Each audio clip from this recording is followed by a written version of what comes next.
Good morning guys. সকাল হওয়ার সাথে সাথেই আমরা আজকের বেরিয়ে পড়েছি বৃক্ষরোপণের কাজের জন্য। কারণ সবে সবে বর্ষা নেমেছে, তো এই বর্ষার সময় বৃক্ষরোপণটাই হচ্ছে ভালো সময়, এই সময়ে বৃক্ষরোপণ করা। তো এই সময় কিছু গাছ লাগানোর জন্য আমরা পরিকল্পনা করেছি। আর আমরা ছোটোবেলা থেকে পড়ে এসেছি যে একটি গাছ একটি প্রাণ, তাই গাছ লাগান প্রাণ বাঁচান।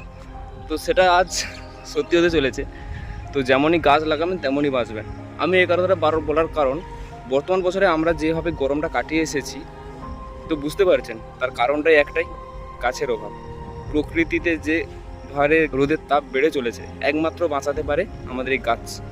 তাই বলবো গাছ লাগান আর প্রাণ বাঁচান। তো যারা যারা ভাবছেন যে গরম তো কেটেই গেছে, তাদের জন্য একটি কথা বলবো, বর্তমান বছর গরম কেটে গেছে, আগামী বছরে এর থেকেও বেশি গরম পড়বে, তখন কি করবেন? তাই বলবো একটি গাছ লাগান আর সবার প্রাণ বাঁচান।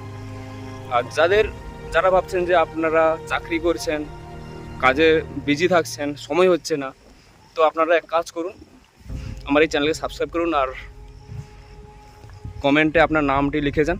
আপনার নামে আপনারা একটি করে গাছ লাগাবো। তাই আমার চ্যানেলে এই মুহূর্তে 1000 সাবস্ক্রাইবার হয়েছে। তো আমরা এই বৃক্ষরোপণের কাজ 3 দিন ধরে করছি। তো 3 দিনে আমরা এই মুহূর্তে 900-র ওপরেও গাছ লাগিয়ে ফেলেছি। তাই বলবো চ্যানেলকে সাবস্ক্রাইব করে কমেন্টে আপনার নাম লিখে যান, আপনার নামে একটি করে গাছ আমরা লাগিয়ে যাব। তাহলে সবাই চলুন এই প্রজেক্ট সবাই মিলে কমপ্লিট করি আমরা। তো আপনারাও আমাদের পাশে থাকুন, আমাদের সহযোগিতা করুন, যাতে এই প্রজেক্ট আমরা কমপ্লিট করতে পারি আর সবার নামে একটি করে গাছ লাগাতে পারি। দেখতে থাকুন আমাদের পুরো ভিডিওটা।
তো গাইস আজকের মতো আমাদের গাছ লাগানোর কাজ কমপ্লিট হয়ে গেছে। এখন 6:30 বাজে, সন্ধ্যে 6:30। তো আপনাদেরকে আর একটাই কথা বলবো, রিকোয়েস্ট করব, যারা খুব প্রয়োজনে একটি করে গাছ কাটছেন, আপনারা একটি গাছের বদলে কমপক্ষে 3টি করে গাছ লাগান। কারণ আমাদের প্রকৃতিতে গাছের খুব প্রয়োজন। সেই কারণে আজ পৃথিবী ধ্বংস হতে বসে এই রোদের তাপে। বর্তমান বছরে যেভাবে রোদের তাপটা বেড়েছে, আপনারা জানেন ভালোভাবে কি হয়েছিল আমাদের অবস্থাটা। তো গাইস আর কিছু বলার নেই, বাই বাই, আবার দেখা হচ্ছে নেক্সট ভিডিওতে, বাই।